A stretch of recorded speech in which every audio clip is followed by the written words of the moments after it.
صلی اللہ علیہ وسلم۔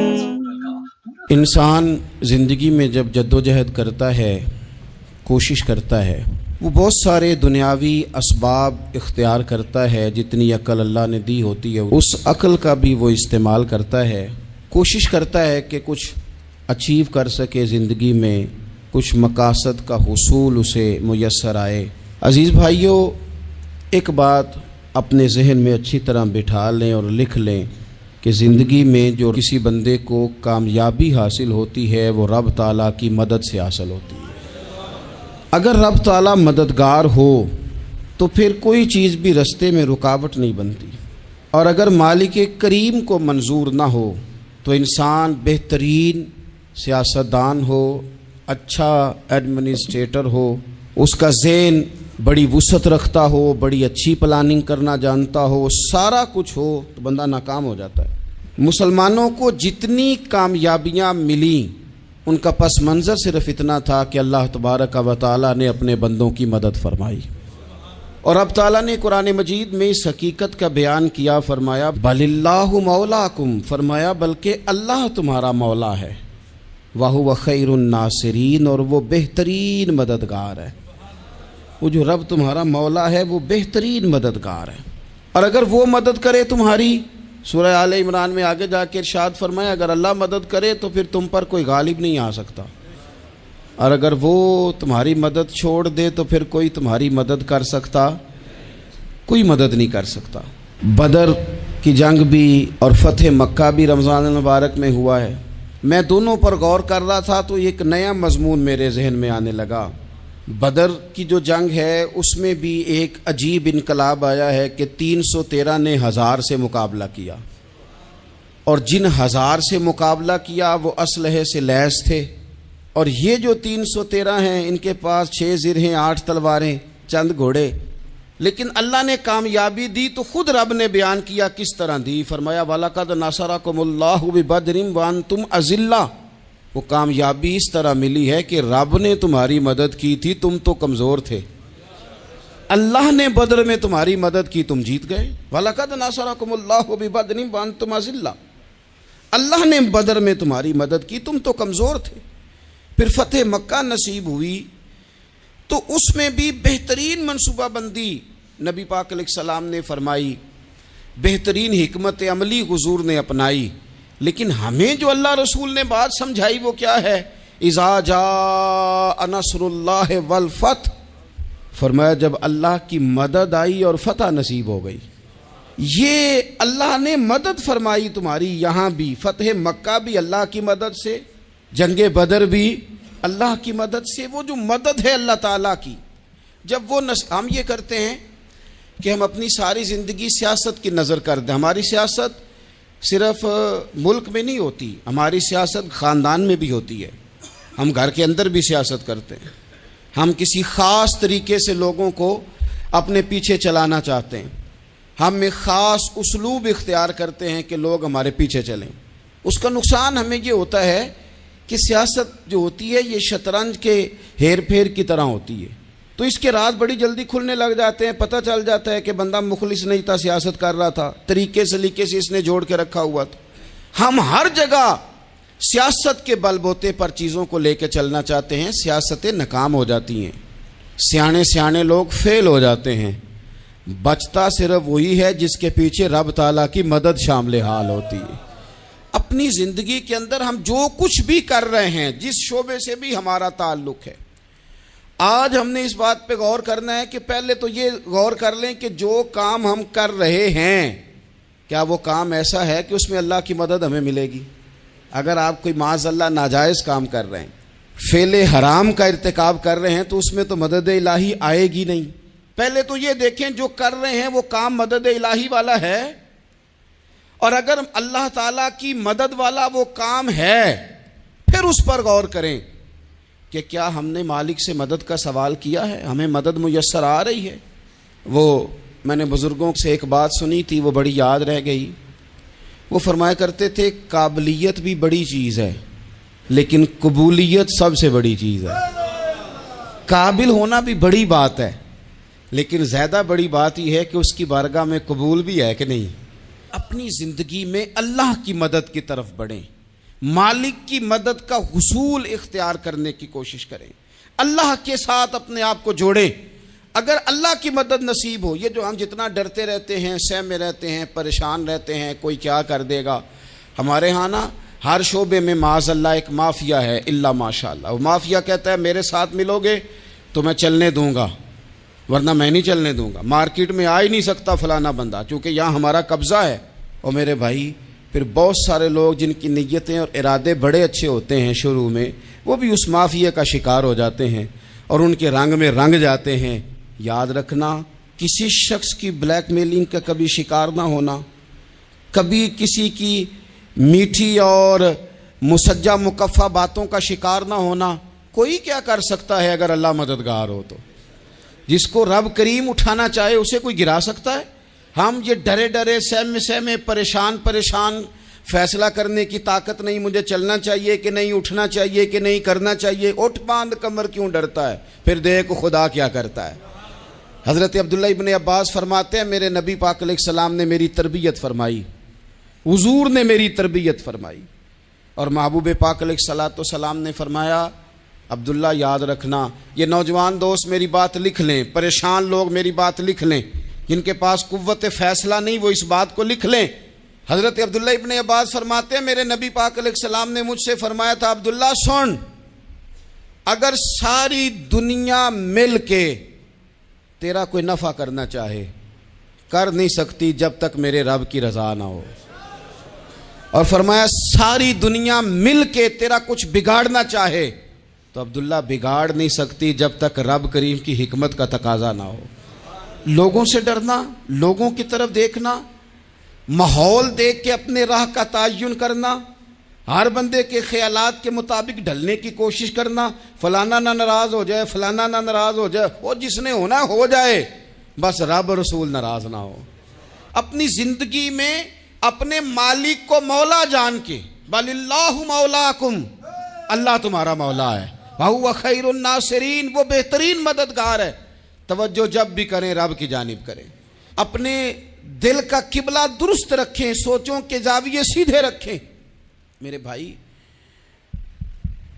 مالک جب بندوبست کر دے نا, جب مالک بندوبست کر دے پھر ایسا بندوبست کرتا ہے کہ لوگوں کے پاس نا چارہ نہیں رہتا. حضرت مریم رضی اللہ تعالی عنہا پاک باز تھیں, مسجد میں رہی تھیں, پر مالک کی حکمت کے تقاضے بڑے عجیب ہے نا. پھر جناب مریم کو اللہ تعالیٰ نے بغیر شوہر کے اولاد عطا کر دی. یہ بات ہی ایسی تھی, وہ کسی نے کہا تھا کہ مخلوق تو فنکار ہے اس درجہ کے پل بھر میں سنگے در کعبہ سے بھی اصنام تراشے, تم کون ہو کیا چیز ہے داغ کبابی, لوگوں نے تو مریم پہ بھی الزام تراشے. السلام علیکم. This channel is all about the Islam.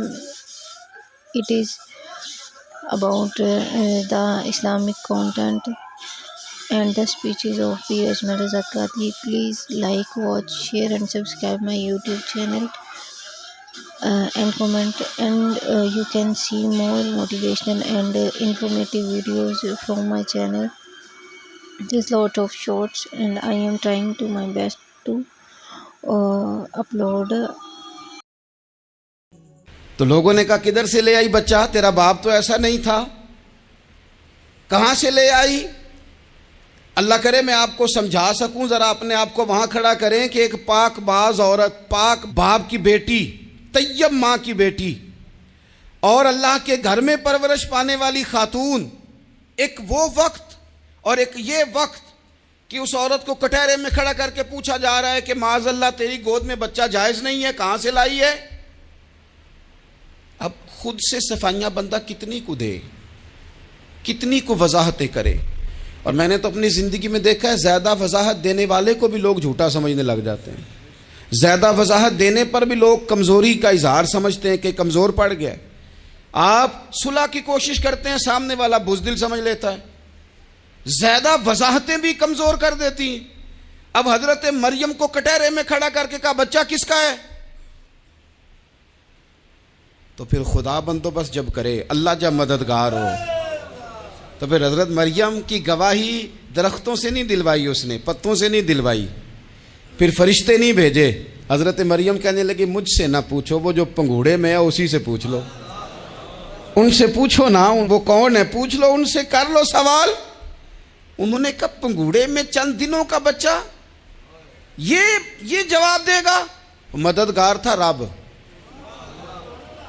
ان کی برات کا اعلان کرنا تھا مالک نے، اور جب مالک اعلان کر دے، جب مالک تیری صفائی دینا چاہے، جب مالک تجھے دنیا کے سامنے نکھارنا چاہے، تو پنگوڑے میں لیٹے حضرت عیسیٰ بول کے کہنے لگے انی عبداللہ آتانی الکتاب، فرمایا میں اللہ کا بندہ ہوں، رب نے مجھے کتاب عطا کر کے نبی بنا کے دنیا میں بھیجا ہے، میں اللہ کا بندہ ہوں، کتاب لے کے آیا ہوں، نبی بن کے آیا ہوں۔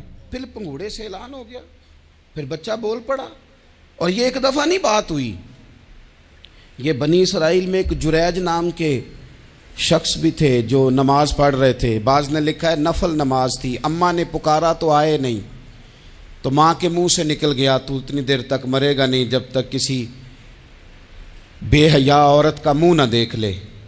تو وہ عبادت گزار تھے، لیکن لوگوں نے ان کی عبادت، ریاضت، پرہیزگاری کو نہیں دیکھا، بس ایک عورت کو بھیج کے الزام لگوا دیا۔ وہ عورت آیا جایا کرتی تھی، اب آ جاتی ہیں عورتیں، مسئلہ پوچھنے کی نیت سے بھی آ جاتی ہیں۔ ماحول میں کچھ جگہ ایسی بھی ہیں جہاں عورتیں دم کرانے کے بہانے آ جاتی ہیں۔ وہ خاتون آتی جاتی تھی اس خانقاہ پہ، آستانے پہ، یہ بخاری میں موجود ہے، پھر اس نے کہا میری گود میں جو بچہ ہے یہ انہی کا ہے۔ مجھے بتائیں کیسے بندہ وضاحت دے؟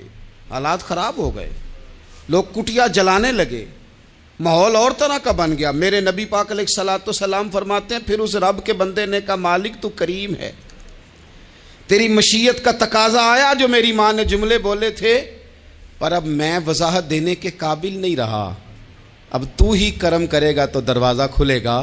تو وہ چند دنوں کا بچہ پنگوڑے میں بول کے کہنے لگا میں اس درویش کا نہیں، میں تو فلانے چرواہے کا بچہ ہوں، وہ جو بکریاں چراتا ہے۔ رب کی مدد کو پکاریں، اپنے ساتھ اپنے مالک کی مدد کو شامل کریں، تھوڑے رزق پر بھی گزارا اچھا ہونے لگ جائے گا۔ سارے لوگ آپ کو گرانے کی تدبیریں کر رہے ہوں گے اور مالک آپ کو عزتیں عطا فرما دے گا، اس کی بارگاہ سے حکمت کا تقاضا اور ہو جائے گا۔ ہم نے ساری زندگی لوگوں کو راضی کرنے میں گزار دی، ساری زندگی بڑھاپا آ گیا بچوں کو پالتے، اور بچوں نے آخری عمر میں کہہ دیا ابا اگر کوئی ڈھب کا کام کر لیتے تو آج ہمارے دن بھی پھر نہ جاتے۔ ساری زندگی گزار دی بہن بھائیوں کو راضی کرنے میں، ساری زندگی گزار دی ذمہ داریاں اٹھانے میں، ان کو 99 دفعہ دیا، ایک دفعہ نہیں دیا تو انہوں نے کہہ دیا تو نے تو کبھی دیا ہی نہیں، تو تھا ہی نہیں۔ ساری زندگی محلے داروں، علاقے والوں کو راضی کرنے میں گزار دی۔ اور میں نے ایسے لوگ بھی دیکھے دین کے لیے وقت گزارا، لیکن جب بڑھاپے میں دانت کام نہ کرتے تھے تو وقت کے مفتیوں کو بھی مسجدوں کی کمیٹیوں نے کہہ دیا اب آپ کی سمجھ نہیں آتی، ہم نے خطیب کو یور رکھنا ہے، نہ دیکھو دنیا کی طرف، دنیا رلا دیتی ہے، نہ راضی کرو بندوں کو، بندے تھکا دیتے ہیں، نہ پیچھے بھاگو ہر وقت دنیا داروں کے، یہ انسان کو کمزور کر دیتے ہیں۔ وہ تو کریم ہی بڑا ہے، 2 آنسو زمین پر بعد میں گرتے ہیں، بندے کے گناہ سارے پہلے معاف فرما دیتا ہے۔ اللہ کی مدد کا حصول، اپنے مالک کی مدد کی طرف بڑھنا، آپ کو بدر کی جنگ بھی یہی درس دے گی، آپ کو احد کا میدان بھی یہی سبق دے گا، فتح مکہ بھی یہی سبق دے گا۔ میرے دوستو جب رب مدد فرمائے، جب اللہ مددگار بنے، دوستوں سے ایک بات اکثر کرتا ہوں، میں کہتا ہوں کہ جتنے درد سے آپ امیر کو اپنی کہانی سناتے ہیں نا، اور جس طرح آپ کے آنسو بات کرنے سے پہلے گر جاتے ہیں کہ غریب ہیں، بچیاں ہیں، کاروبار نہیں، او میرے سنگیو، اس سے آدھے آنسو اپنے رب کی بارگاہ میں بکھیرو، اس کے حضور عرض گزار ہو جاؤ، اس سے طلب کرو۔ ایک وقت انسان پر زندگی میں ایسا آتا ہے کہ اسے یوں محسوس ہوتا ہے کہ میرا سایہ بھی ذرا سا پیچھے ہٹ گیا ہے، اسے یوں لگتا ہے کہ میں کسی سہارے پہ ہاتھ ڈالتا ہوں تو وہ بھاگ جاتا ہے مجھ سے۔ لیکن مالک کی بارگاہ ایسی عظیم بارگاہ ہے، رب رسول کے آستانے اتنے بڑے ہیں کہ آپ جب وہاں کشکول طلب دراز کرتے ہیں تو جھولی پھیلانے میں دیر لگتی ہے، ان کو بھرنے میں تو کوئی دیر نہیں لگتی۔ ہم نے اپنا سوچ کا قبلہ ہی دنیا کو بنا لیا ہے۔ یہ جو اللہ والوں کی مدد ہے یہ تو ہے اللہ ہی کی مدد ہے، لیکن یہ جو سیٹھوں کی طرف توجہ کرنا، نوابوں کی طرف توجہ کرنا، دنیا داروں کی طرف توجہ کرنا اور اپنا مزاج اس طرح کا بنا لینا، یارو گردن کو جھکا دیتا ہے خیرات کا پتھر، جہاں میں مانگنے والوں کے سر کبھی اونچے نہیں ہوتے۔ اور اقبال کہتے ہیں غیرت ہے بڑی چیز جہان تگ و دو میں، پہناتی ہے یہ فقر کو تاج سردارا۔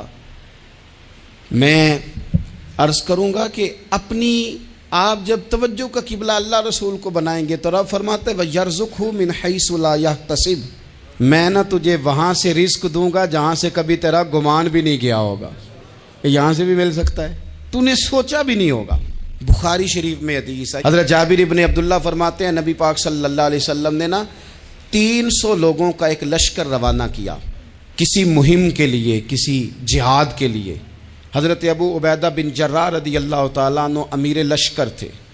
فرماتے ہیں غربت اتنی زیادہ تھی، بھوک اتنی زیادہ تھی کہ ایک ایک کھجور دن میں ایک وقت کھانے کو ملتی تھی، اور کچھ دن ایسے آئے کہ اب کھجور بھی نہیں مل رہی۔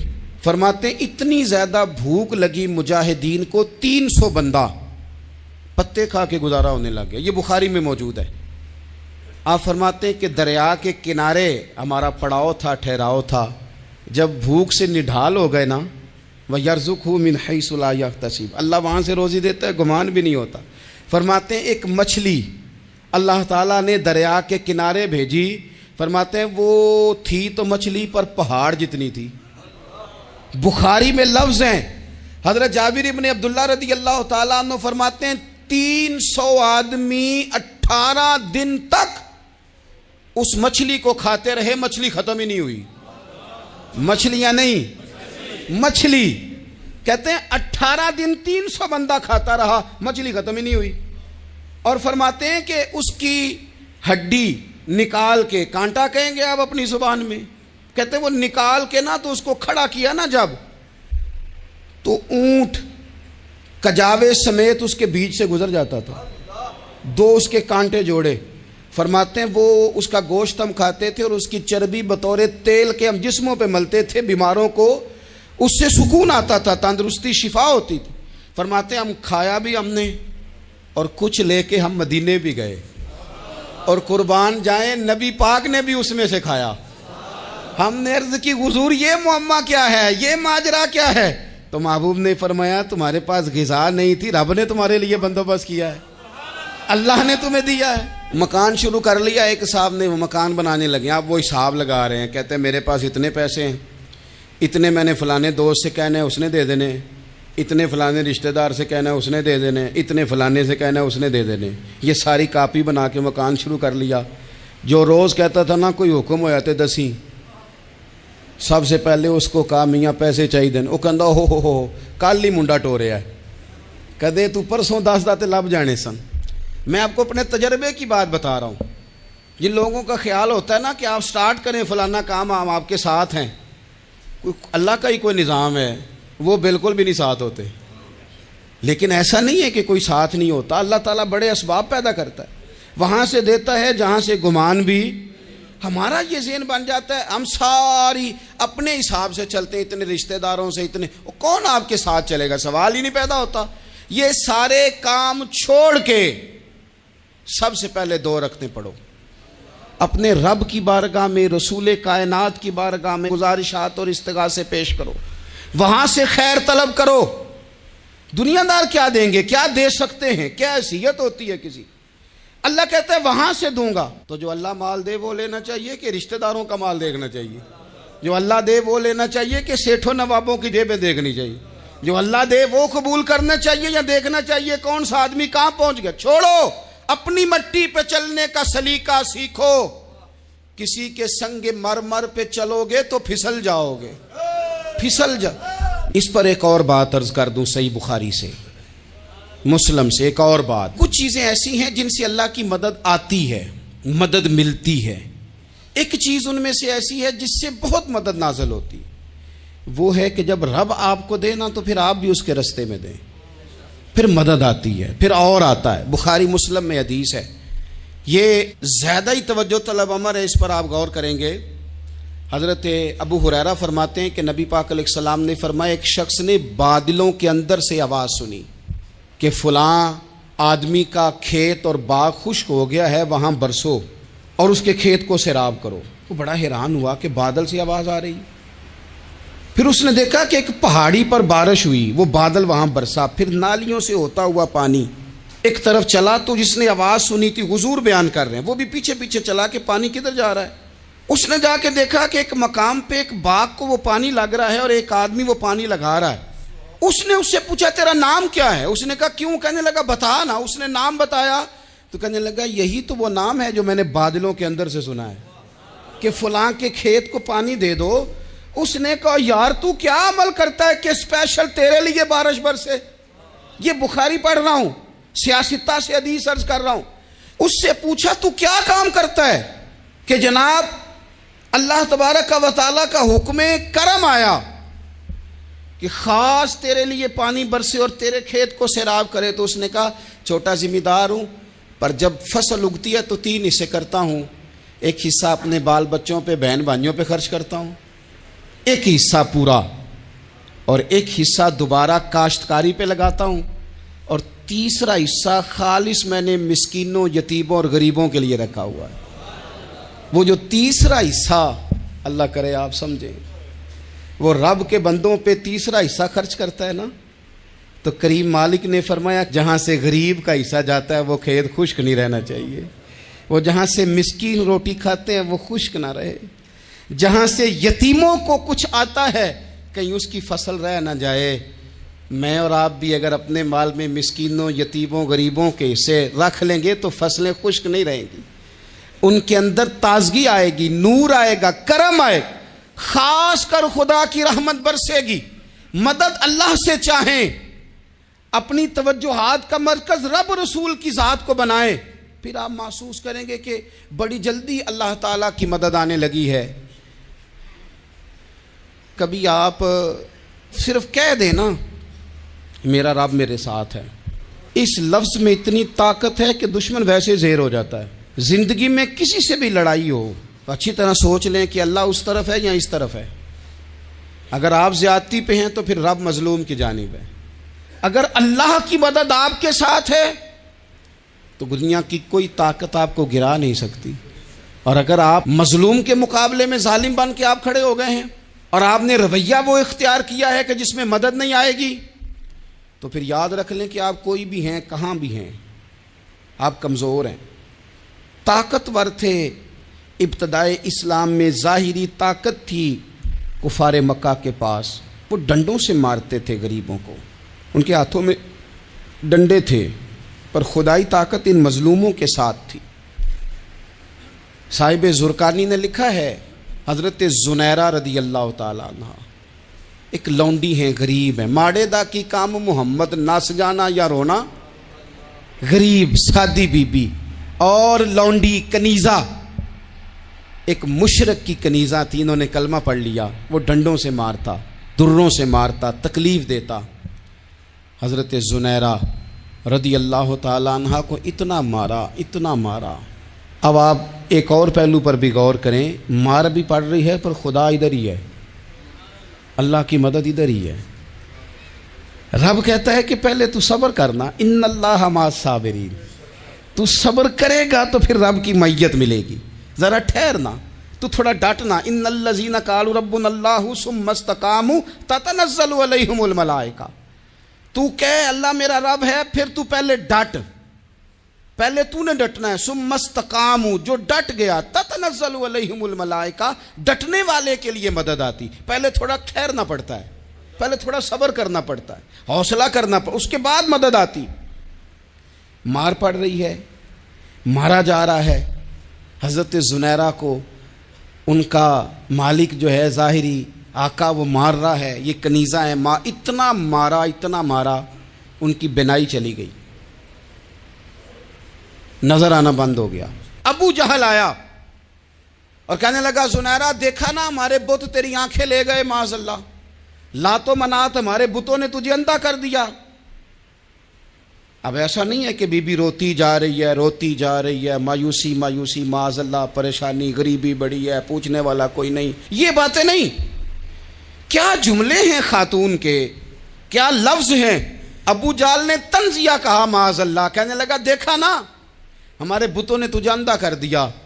تو جناب زنیرہ آنکھوں کی بینائی گئی ہے، رات کو گئی ہے، دکھ ابھی تازہ ہے، لیکن اللہ پہ جو توکل ہے، اپنے مالک سے جو رشتہ ہے، وہ اتنا مضبوط ہے، اتنا طاقتور ہے، اس میں اتنی گہرائی ہے کہ حضرت زنیرہ بول کے نا اتنی قوت سے بولی، اتنی طاقت سے بولی کہ پورے کفر پر لرزہ طاری ہو گیا۔ فرمانے لگی تمہارے بتوں کی کیا اوقات ہے کہ وہ میری بینائی لے جائیں، یہ میری رب کی حکمت کا تقاضا ہے۔ جب تک اس نے چاہا زنیرہ دیکھتی رہی، اور جب اس نے چاہا زنیرہ کی آنکھوں کی بینائی چلی گئی، اور اگر وہ چاہے گا نا تو بینائی واپس بھی کر دے گا۔ اگر ہو ذوق یقین پیدا تو کٹ جاتی ہیں زنجیریں، اگر وہ چاہے گا تو بینائی آ بھی جائے گی۔ حضرت زنیرہ نے رات کو یہ لفظ کہے، ابو جہل اور سارے کفار ڈر کے سن کے چلے گئے۔ آپ اطمینان سے آ کے بستر پہ سوئی، جب سویرے اٹھی تو اللہ نے آنکھوں کی روشنی واپس کر دی تھی۔ آنکھوں کی اب چھڑی پکڑی ہے، بازاروں میں گھومتی ہے، کہتی ہیں بلاؤ کدھر ہے تمہارے لات و منات، دیکھو میرے رب نے روشنی واپس کر دی۔ آ کر میرے ساتھ ادھر آ، ستمگر ہنر آزمائیں، تو تیر آزما ہم جگر آزمائیں۔ بیمار لوگوں یاد رکھو، کہہ دیا ڈاکٹر نے کہ تو بڑا بیمار ہے، تو بڑا کمزور ہے، یہ ہو گیا وہ ہو گیا، تو ڈاکٹر اپنے علم کے مطابق بات کر رہا ہے، ہوگا تو وہ جو میرا رب چاہے گا۔ کمزور ہو جانا، پریشان ہو جانا، تکلیف میں آ جانا، پتہ نہیں بات ہو گئی ہے تو جانے کیا ہو جائے گا۔